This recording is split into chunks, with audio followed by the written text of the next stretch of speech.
तो हम लोग लेंस को डिस्कस करते हैं, ठीक है। तो लेंस क्या है? एक माध्यम, ठीक है, एक समांग, इसको हम इस तरीके से बोल सकते हैं कि एक समांग पारदर्शी माध्यम है, एक समांग पारदर्शी माध्यम, जैसे कांच, ठीक है, जैसे कांच, जो दो वक्र पृष्ठों से भी घिरा जा सकता है, ये देखिए, ठीक है, या फिर एक समतल और एक वक्र पृष्ठ से भी घिरा रह सकता है। ये डिपेंड करता है कि हम लोग कौन से लेंस की बात कर रहे हैं, ठीक है। तो हम लोग मेनली दो लेंस पढ़ते हैं, एक होता है हमारा उत्तल लेंस, और एक होता है अवतल लेंस, अवतल लेंस। इनकी पहचान हम लोग इनको टच कर स्पर्श करके कर सकते हैं, ठीक है। तो उत्तल लेंस क्या होते हैं? ऐसे लेंस जो कि बीच में से मोटे और किनारों में से पतले होते हैं, इस तरीके से, ठीक है। ये देखिए, बीच में से मोटे हैं और किनारों में से पतले हैं, ठीक है। तो इनको हम लोग उत्तल लेंस बोलते हैं। और अवतल लेंस क्या होते हैं कि ऐसे लेंस जो कि बीच में से पतले होते हैं और किनारों में से मोटे होते हैं, उन्हें हम लोग अवतल लेंस बोलते हैं। ये देखिए, इस तरीके से, ठीक है। अब उत्तल लेंस और अवतल लेंस या सिंपल लेंस से रिलेटेड कुछ टर्म्स को समझते हैं और उसके बाद इनके प्रकार को डिस्कस करेंगे। तो ये देखिए, अभी मैंने यहाँ पे एक उत्तल लेंस ड्रॉ कर रखा है जो कि बीच में से मोटा है और किनारों से पतला है, ठीक है। सपोज मैं इसको नाम दे देती हूँ एल डैश, ठीक है। तो अब अगर आप लोग इसको देखें तो इसमें क्या होता है, दो अपवर्तक पृष्ठ होता है, एक पृष्ठ ये है 1 और एक है 2, ठीक है। तो ये दो क्या है? अपवर्तक पृष्ठ, ठीक है, मतलब इनमें अपवर्तन की प्रोसेस होगी, अपवर्तक पृष्ठ, ठीक है ना। इसके साथ साथ ही अब देखिए कि किसी न किसी, ये देखिए जो पहला अपवर्तक पृष्ठ है, अगर हम इसको गौर से देखें तो ये किसी न किसी गोले का तो भाग होगा, ठीक है। इस तरीके से मैं थोड़ा सा आइडिया देने के लिए ड्रॉ कर रही हूँ, प्रॉपर गोला तो बनेगा नहीं है फिर भी, ठीक है। तो जिस गोले का भी ये भाग होगा उसका जो केंद्र होगा, ठीक है, उसका जो केंद्र होगा वो क्या हो जाएगा? पहले पृष्ठ का वक्रता केंद्र, ठीक है। और इसकी जो त्रिज्या होगी इस तरीके से, ठीक है, ये क्या हो जाएगी? पहले पृष्ठ की वक्रता त्रिज्या, ये देखिए। और इसी प्रकार से अगर हम लोग दूसरे पृष्ठ की बात करें तो ये भी किसी न किसी गोले का भाग होगा, ये ऑब्वियस सी बात है, ठीक है।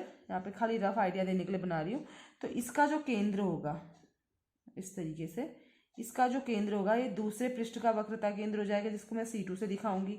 और इसकी जो त्रिज्या होगी, ये देखिए, ये क्या हो जाएगी? दूसरे पृष्ठ की वक्रता त्रिज्या, जिसको मैं R2 से दिखाऊंगी, ठीक है।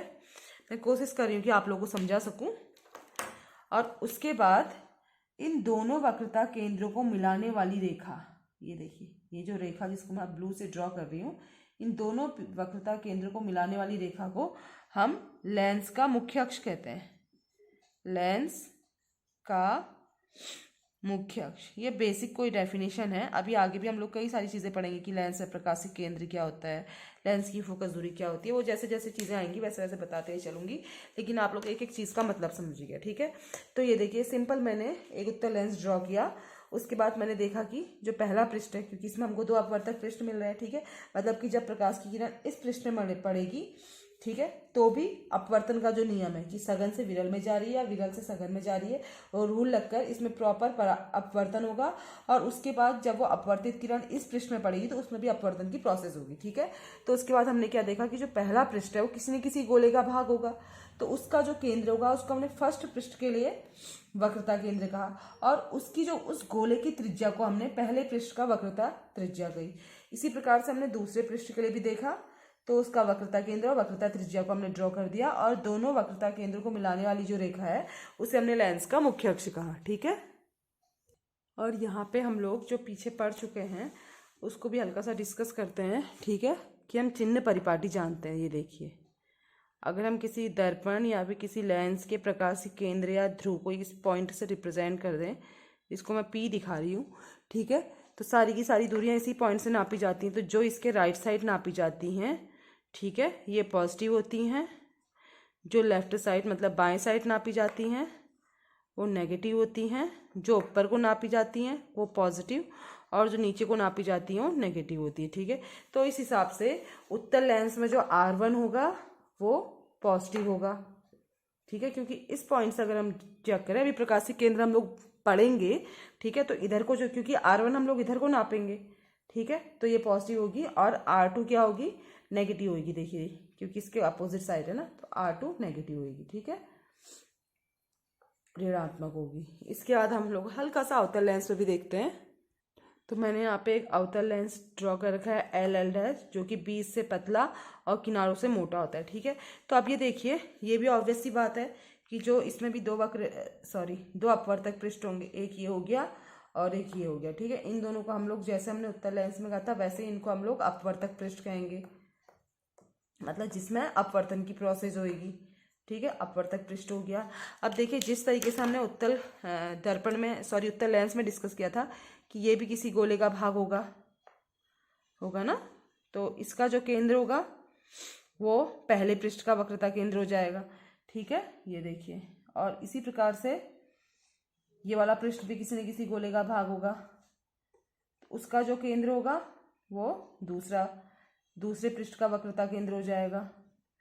तो दोनों वक्रता केंद्रों को मिलाने वाली जो रेखा होगी, ये लेंस की मुख्य अक्ष कहलाएगी। ठीक है, बस वो उसी की तरीके से है, मुख्य अक्ष। ठीक है, और पहले पृष्ठ की जो त्रिज्या हो गई। ठीक है, ये देखिए, इसके लिए ये हमारा R1 हो गया और ये हमारा R2 हो गया। ठीक है, तो यहाँ पे अगर हम देखेंगे तो पहले पृष्ठ की जो वक्रता त्रिज्या होगी R1, क्योंकि वो देखिए, वो हम पृष्ठ से इधर को नापेंगे ना, ये R1, क्योंकि गोले की त्रिज्या, ये भी गोले की त्रिज्या, ये भी त्रिज्या है, जितनी भी हम लाइन खींचेंगे वो सब त्रिज्या ही तो होगी। तो R1 क्या होगा, इस पॉइंट से इधर को नापा जाएगा तो नेगेटिव होगा, और R2 क्या होगा, पॉजिटिव होगा। ठीक है, सिंपल साइन कन्वेंशन लगाना है बस। ये देखिए, बस आपको ये चीज़ याद रखनी है। ठीक है, तो ये तो हमने सिंपल उत्तल और अवतल लेंस में जो बेसिक चीज़ें थी वो पढ़ी थी। अभी आगे भी हमने कई सारी डेफिनेशन पढ़नी है। अब इसके बाद हम लोग इसके प्रकार देख लेते हैं। तो देखिए, हमने लेंस के दो टाइप पढ़े थे। ठीक है, लेंस, दो प्रकार के लेंस पढ़े थे, एक था उत्तल लेंस और एक था अवतल लेंस। ठीक है, लेंस क्या था, सिंपली एक समांग पारदर्शी माध्यम था, जैसे कि कांच, जो कि दो वक्र पृष्ठ हो या फिर एक समतल और एक वक्र पृष्ठ से घिरा रहता है। ठीक है, उसके बाद हमने उत्तल लेंस पढ़ा था, जो कि बीच में से मोटे और किनारों से पतले होते हैं, और अवतल लेंस पढ़ा था, जो कि बीच में से पतला और किनारों से मोटा होता है। ठीक है, अब ये दोनों लेंस भी तीन तीन कैटेगरी में बांटे जाते हैं। तो पहले हम लोग उत्तल लेंस को डिस्कस करते हैं, फिर हम अवतल लेंस डिस्कस करते हैं। ठीक है, तो सिंपल इनके प्रकार हैं और इनके नाम से पता चला कि ये कैसे होते हैं। ठीक है, उत्तल लेंस का जो पहला टाइप है वो है उभयोत्तल या द्विउत्तल। ठीक है, मतलब ऐसा लेंस जिसके दोनों पृष्ठ क्या हों, उत्तल हों। ये देखिए, पहला अपवर्तक पृष्ठ और दूसरा अपवर्तक पृष्ठ दोनों क्या हो गए, उत्तल है। ठीक है, ऐसा लेंस जिसके दोनों अपवर्तक पृष्ठ उत्तल हों तो उसको हम लोग उभयोत्तल या द्विउत्तल कह सकते हैं। और इसकी जो वक्रता त्रिज्याएं होती हैं R1 और R2, ये बराबर भी हो सकती हैं और बराबर नहीं भी हो सकती हैं। ठीक है, दूसरा क्या है, समतल उत्तल। ठीक है, तो ऐसा लेंस जिसका एक अपवर्तक पृष्ठ तो समतल हो और दूसरा उत्तल हो। ठीक है, एक समतल हो गया और एक उत्तल हो गया। ठीक है ना, तो इसमें जो समतल पृष्ठ होता है वो याद रखिएगा, उसकी वक्रता त्रिज्या अनंत होती है। समतल पृष्ठ की वक्रता त्रिज्या अनंत होती है। ठीक है, और दूसरे पृष्ठ की R2 हो गई। इसी प्रकार से अवतल उत्तल, ठीक है, अवतलोत्तल। ठीक है, मतलब एक पृष्ठ अवतल, अवतल मतलब ऐसा, दूसरा उत्तल मतलब ऐसा।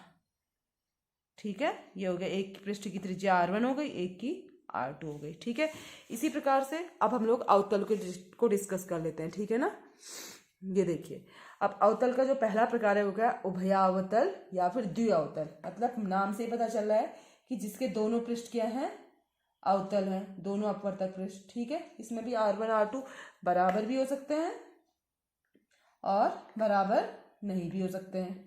ठीक है, दूसरा है समतल अवतल, मतलब एक पृष्ठ हो गया समतल और दूसरा हो गया अवतल।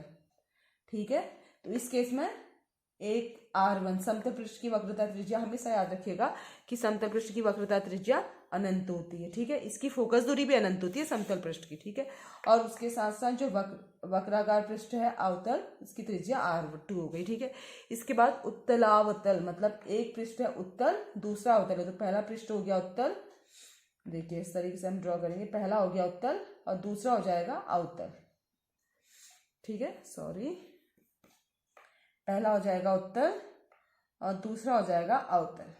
ठीक है, पहले पृष्ठ की त्रिज्या R1 हो गई, दूसरे की R2 हो गई वक्रता त्रिज्या। ठीक है, तो ये उत्तल है और ये पृष्ठ अवतल है।